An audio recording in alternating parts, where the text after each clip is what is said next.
Hello my friends, welcome back to the channel. Welcome back to my Gig-Olos and Gigolettes. It's me, Gio. Y'all know who the fuck it is. Alrighty. Time to address the smoking gun. I said on my live stream recently that I started smoking during the pandemic, which isn't entirely true. Like, I smoked cigars before the Rona hit. But I would never really call myself a smoker, quote unquote. But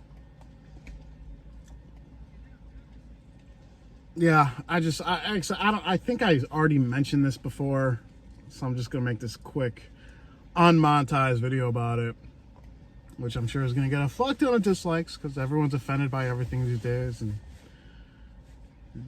we're not allowed to live our lives anymore without someone judging us and making other people unhappy with the choices that we make in our own lives, right? But the reason I started smoking was actually for practical and / holistic reasons. I have ulcerative colitis. I was diagnosed with it at the age of 21. My first flare-up was really, really, really, really, really bad. Imagine having diarrhea 20 plus times a day, and every time you go, there's nothing solid. Okay? And instead of solid waste, it's... What the hell? Sorry, I got which one is... Okay. Sorry, I got a task notification. Instead of solid waste, it was nothing but red blood. Imagine bleeding out of your ass for months. And because I was a fucking idiot, I never saw a doctor about it. I'm just like, it'll go away on its own, it'll go away on its own. I toughed it out for months. Finally went to go see a doctor, got my colonoscopy, and that's another, yeah. And there's a reason I'm not gonna monetize this, because this is pretty graphic. That's when they stick a camera up your ass, right? And I woke up twice during that first colonoscopy, and it's horrible. Like, the most probably uncomfortable thing you can imagine is feeling your own intestines. It's not pleasant. All right. And fun fact, here's the crazy part is when I first when I first started getting my bad flare up, oh no, that was the second one. No, that was the second one. Yeah. So fast forward to, November of 20, leaf blower.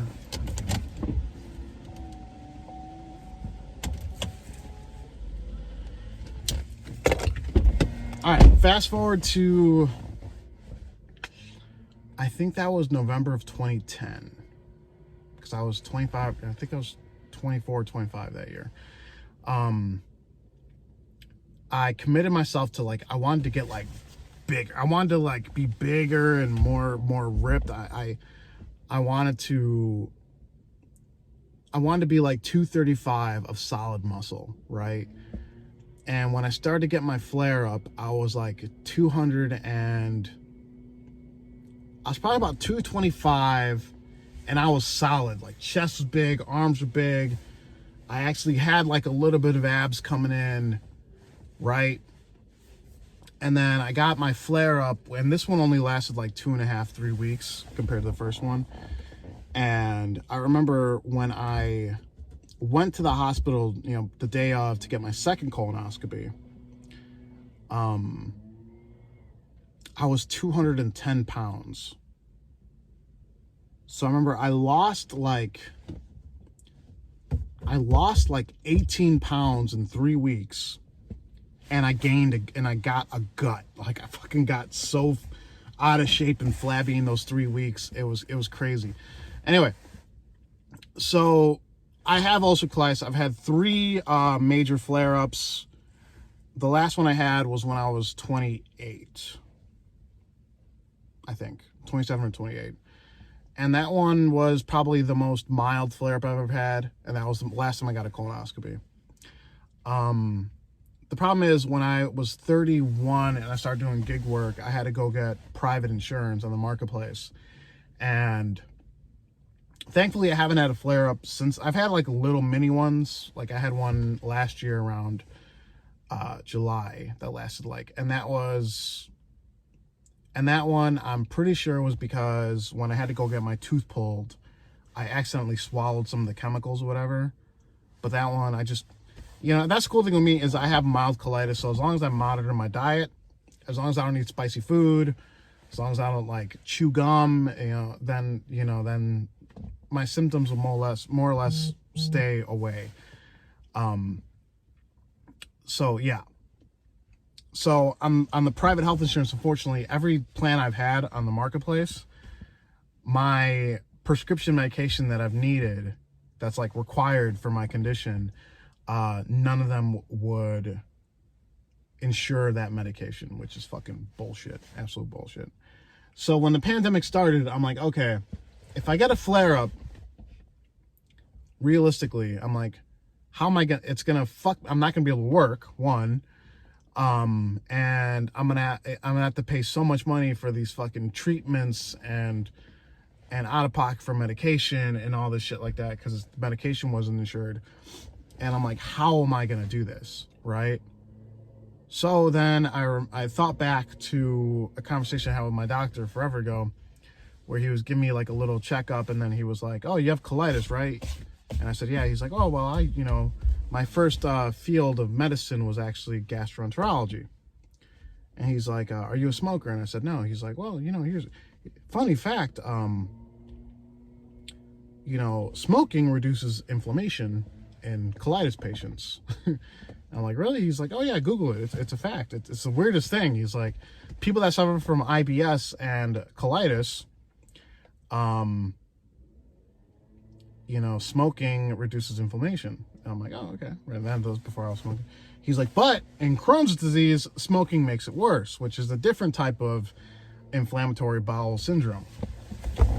So I always held on to that little nugget information, and then there's actually data to prove this. The relationship between smoking and Crohn's and colitis is complex.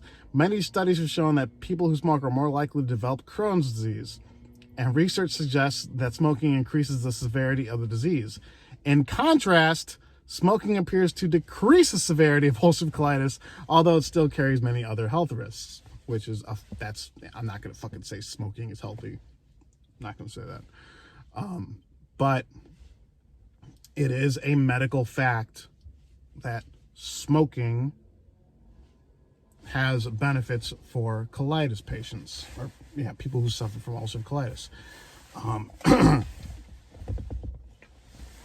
And that picture on the thumbnail, that's from M's Family Values. I have a real dark sense of humor, and guess what? While I would never light a cigar for a 12-year-old or whatever, however old Pugsley was in that movie, the idea of handing a teenager a cigar and lighting it at a summer camp just tickles me. I think it's hilarious, okay? Call me a bad person for it.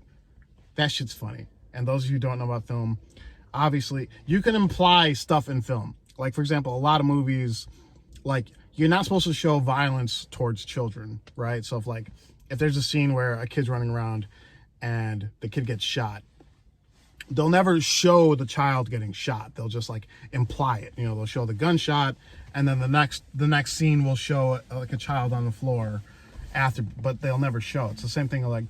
No movie would show a child smoking. They'll imply that he's smoking, right? But they'll never show it. So, yeah. So that's why I smoke, and I smoke Newports because of Ben Mala. If you don't know who it is, look up Ben, B-E-N, Mala, M-A-L-L-A-H. He's a 400-pound real estate tycoon in Florida, He came up from a slum in New York City. And he's one of the funniest fucking people you'll ever watch. And he's one of my heroes. So that's why I chose. That's why I smoke Newports, because if they're good enough for Ben Mala, if they're good enough for Uncle Ben, they're good enough for me. All right. So that's all I got for this one, guys. Hopefully I made you guys understand why I do it. Yeah. All right, guys. That's all I got for this one. I want to thank y'all for watching. Everyone, please stay safe, stay driven, stay healthy, stay classy. I'll talk to you next time. Bye-bye.